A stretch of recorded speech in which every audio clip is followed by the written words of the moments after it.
Quiero hablarles en esta mañana de un pasaje que lo estaba leyendo en Lucas 1:78,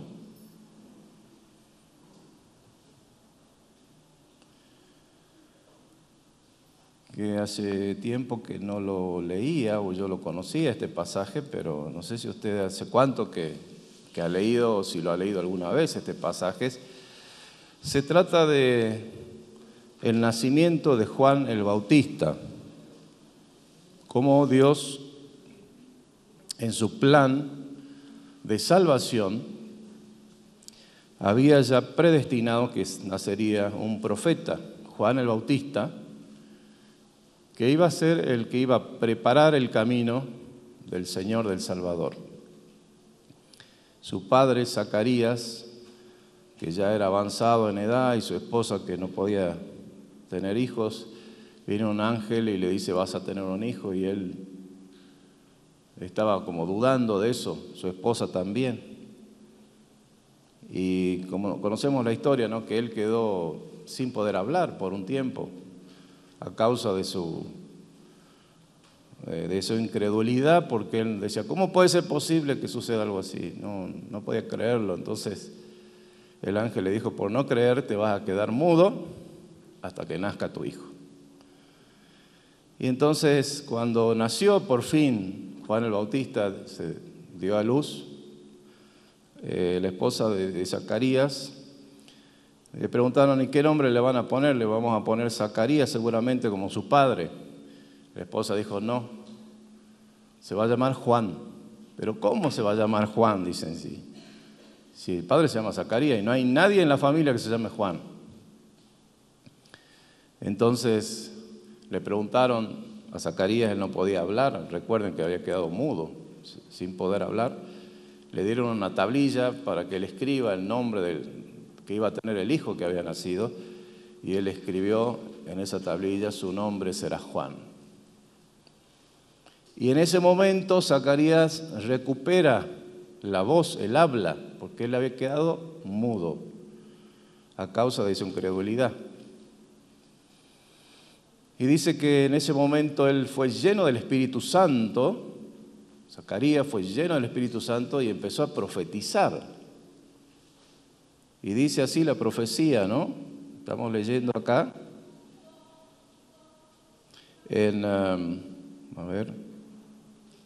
Lucas capítulo 1, versos 78 y 79, pero a mí me gustaría leer un poquito antes porque me encanta esta profecía. Es muy, muy linda y yo quisiera que usted la lea también. Dice: profecía de Zacarías se titula. Y Zacarías, dice el verso 6, su padre fue lleno del Espíritu Santo y profetizó. Muy bien. Diciendo: bendito el Señor Dios de Israel, que ha visitado y redimido a su pueblo y nos levantó un poderoso Salvador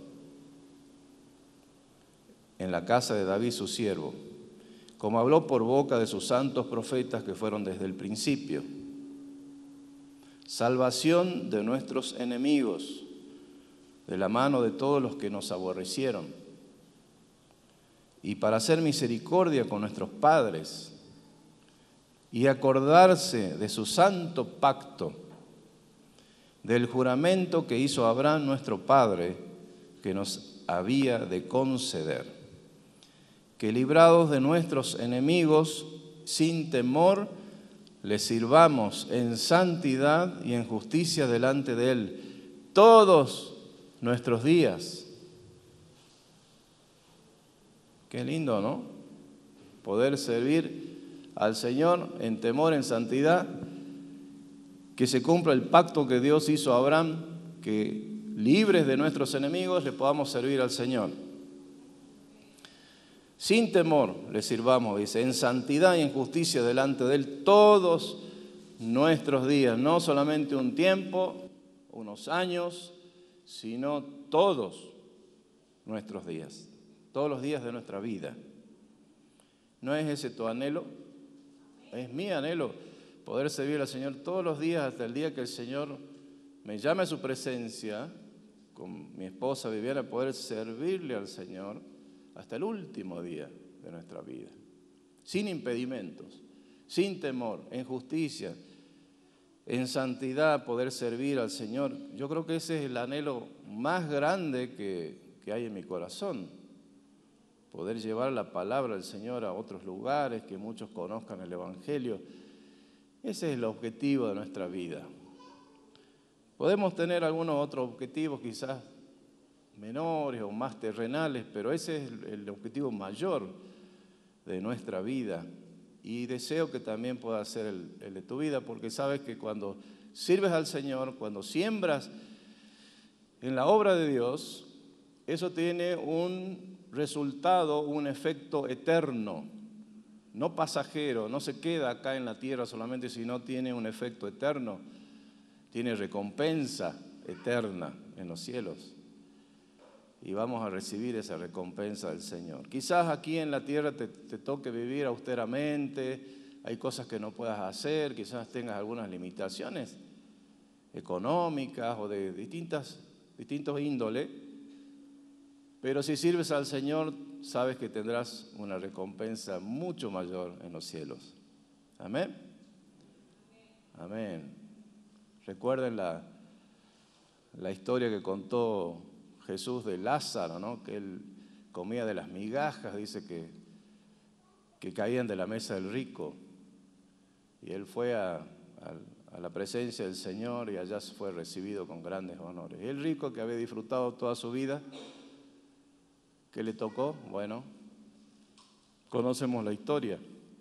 Pero con esto quiero decirles que cuando nosotros invertimos, y yo quiero que usted se centre más en eso, no tanto en las diferencias que hoy podemos ver en la tierra, sea usted rico, sea clase media o sea de una clase que tiene mucha necesidad, si usted invierte en el reino de los cielos, eso es la mejor inversión.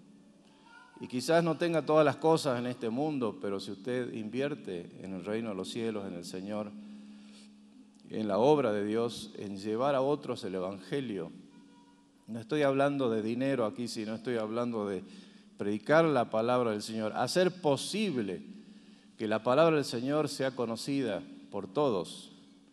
Porque a veces confundimos eso de invertir con el dinero. El dinero es simplemente una herramienta, un medio para hacer posibles algunas cosas.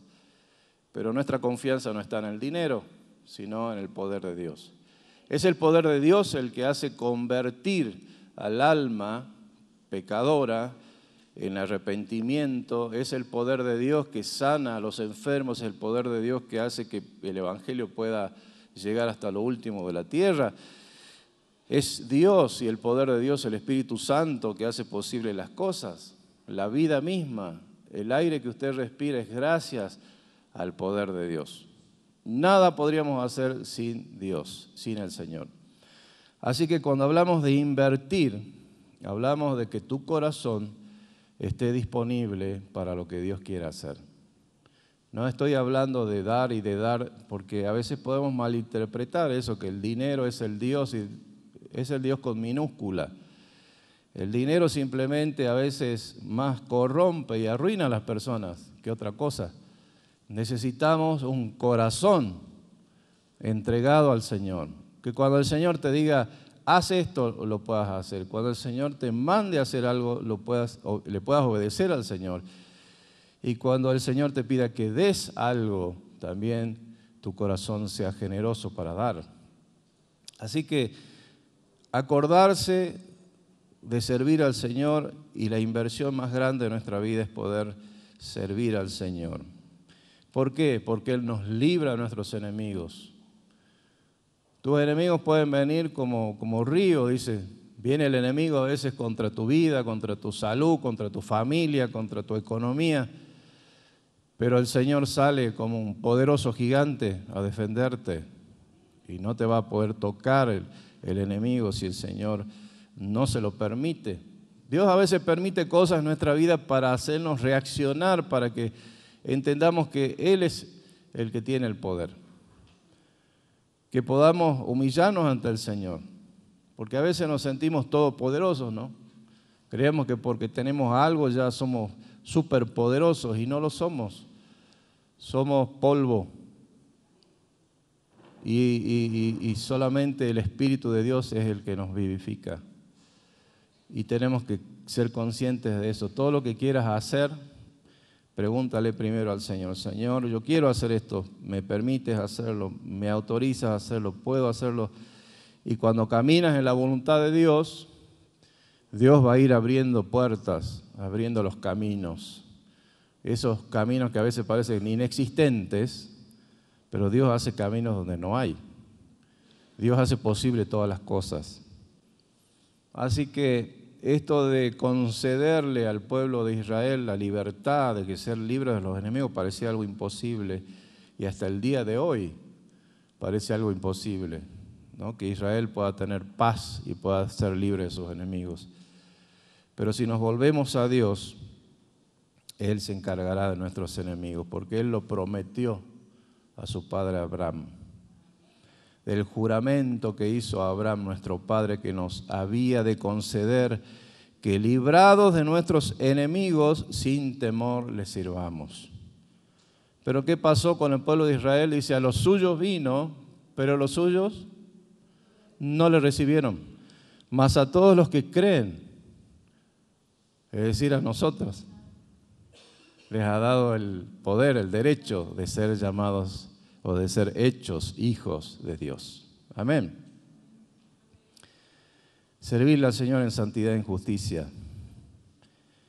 Y dice acerca de este niño que había nacido, volviendo al comienzo, y tú, niño, profeta del Altísimo serás llamado. ¡Wow! ¡Qué título!, ¿no? ¡Qué encargo del Señor!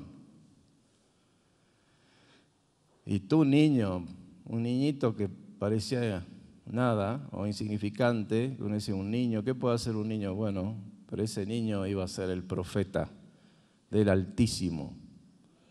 Amén. Porque irás delante de la presencia del Señor delante de la presencia del Señor, es decir, de Jesús, para preparar sus caminos. Qué lindo, ¿no? Que nosotros también podamos hacer eso, preparar. Y ahí se refería, ¿no? Zacarías a la profecía también en Malaquías 3:1 que dice, aquí yo envío mi mensajero, el cual preparará el camino delante de mí y vendrá súbitamente a su templo el Señor a quien vosotros buscáis, el ángel del pacto a quien deseáis vosotros. Y aquí viene, ha dicho Jehová de los ejércitos. Amén. Preparar el camino. Y también nosotros somos así en este tiempo, porque nosotros los que creemos en este tiempo tenemos que preparar el camino para la segunda venida del Señor. El Señor vuelve a la tierra a buscar su iglesia y nosotros tenemos que prepararnos nosotros y preparar a las personas que han de creer, predicarles el Evangelio y no demorarnos en hacerlo, que el Señor nos dé los medios, los elementos, la fuerza, la salud, todo para poder hacerlo en el nombre del Señor. Dice el verso 77, para dar conocimiento de salvación a su pueblo, para perdón de sus pecados, por la entrañable misericordia de nuestro Dios, con quien nos visitó desde lo alto la aurora, para dar luz a los que habitaban en tinieblas.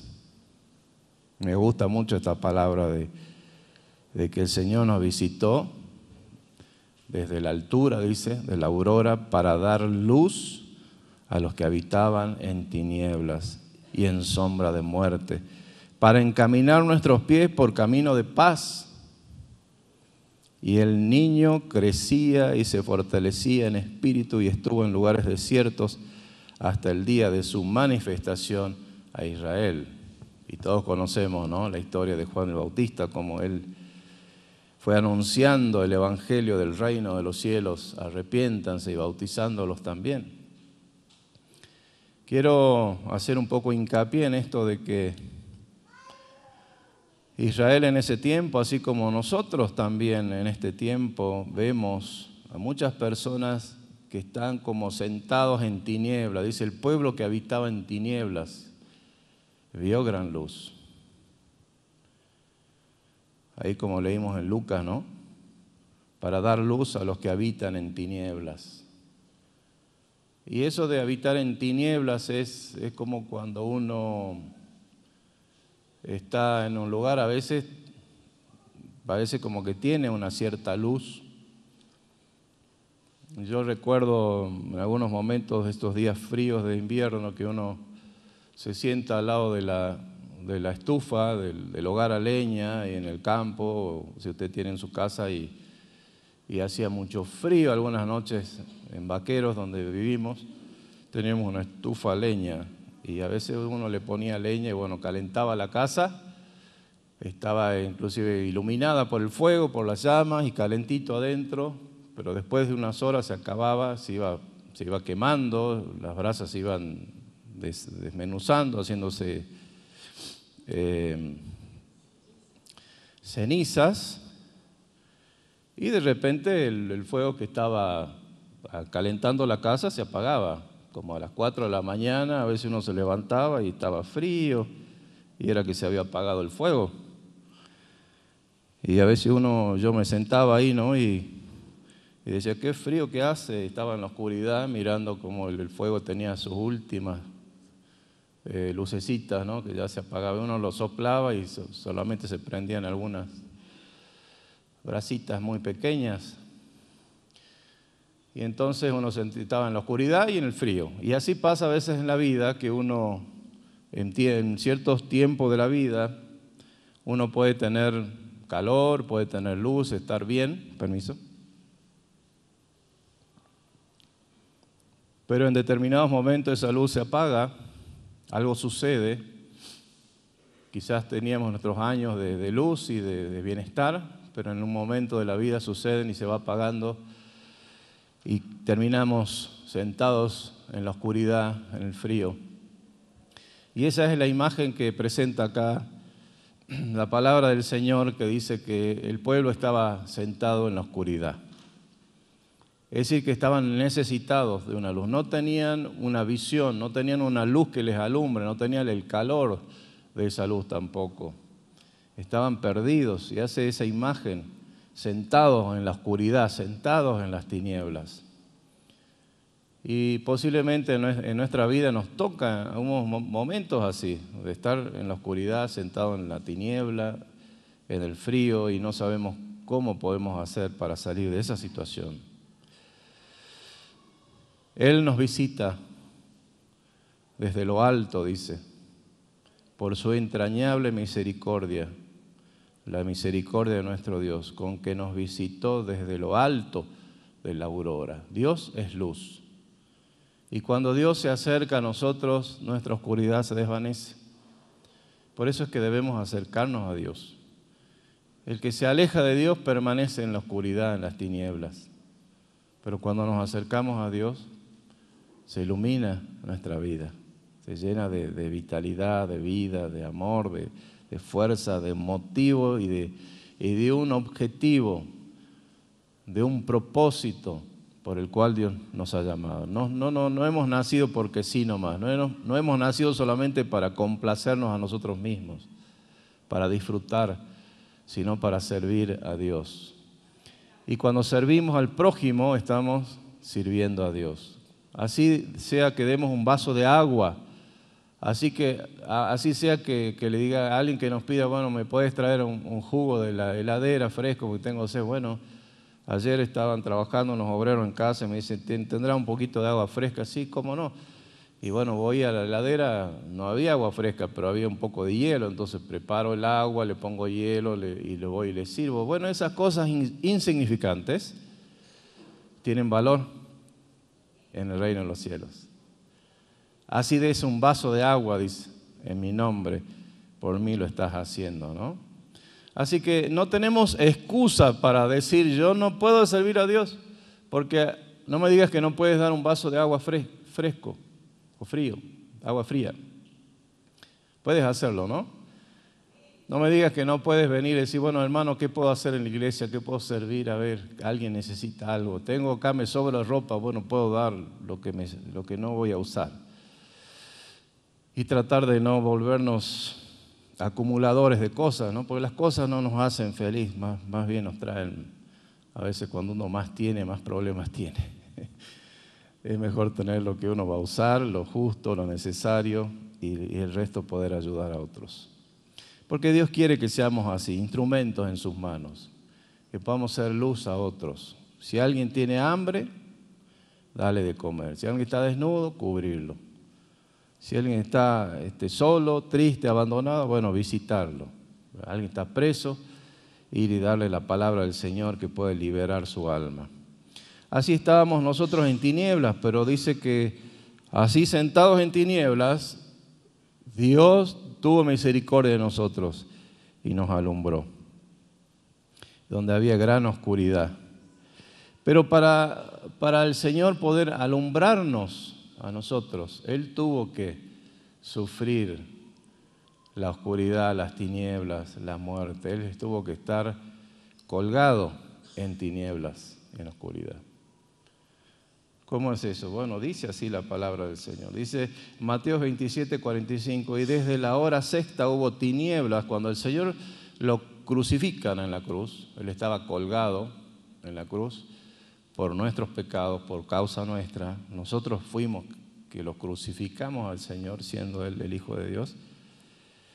Dice, y desde la hora sexta hubo tinieblas sobre toda la tierra hasta la hora novena. Cerca de la hora novena, no sé si les dije el versículo, sí, ¿no?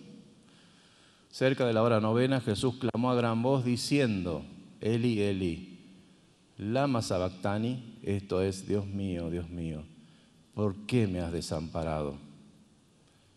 Y algunos de los que estaban ahí decían al oírlo, a Elías llama, y al instante corrieron unos, tomó una esponja. Bueno, sigue toda la historia, pero dice que a esa hora se oscureció todo.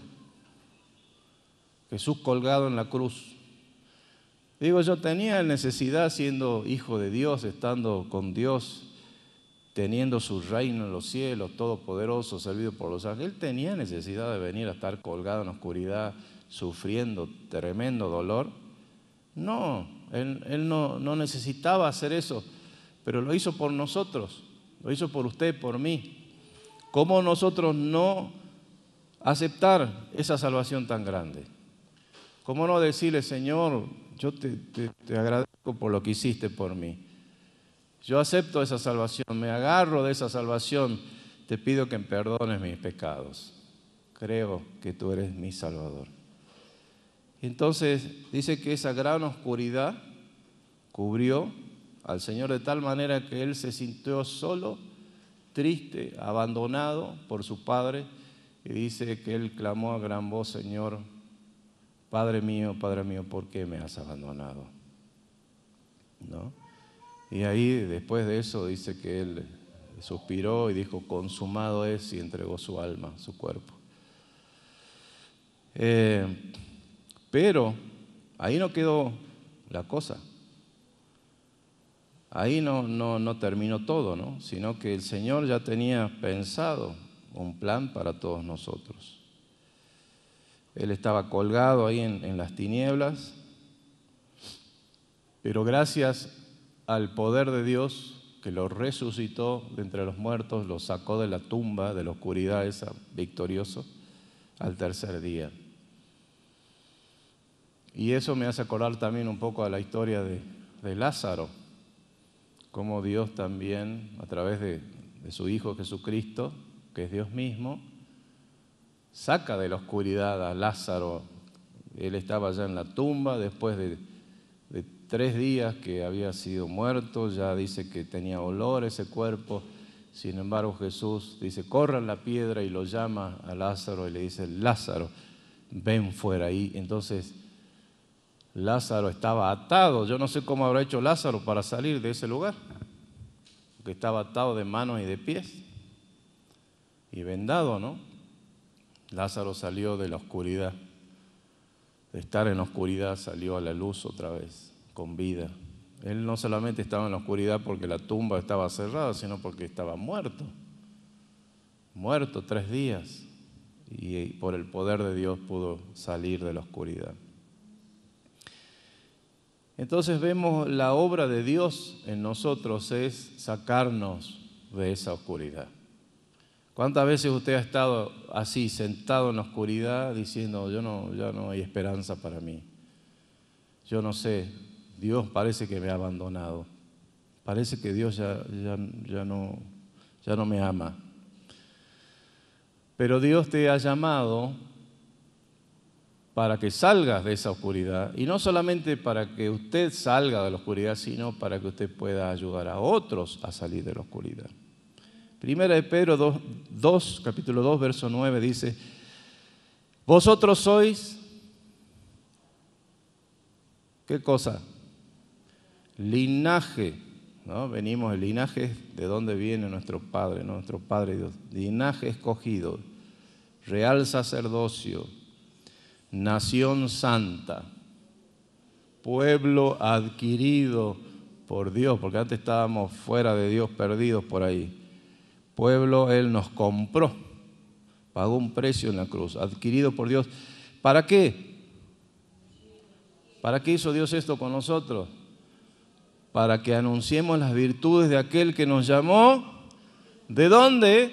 De las tinieblas, donde estábamos, a su luz admirable. Amén.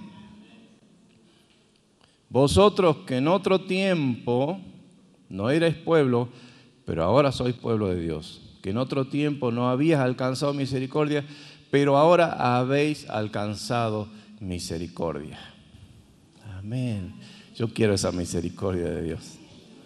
Yo quiero que Él tenga de mí misericordia y que me vivifique cada día y que me saque cuando estoy en la oscuridad, me saque de esa oscuridad y ponga mis pies en la roca firme, en la luz. Dice, estaba en el pozo cenagoso y de ahí sacaste, dice Jeremías, del pozo cenagoso y pusiste mis pies sobre roca, sobre la piedra.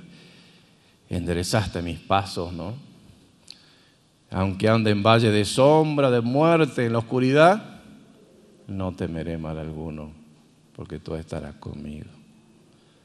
Por amor del nombre de Él, ¿no? Por amor de tu nombre, dice.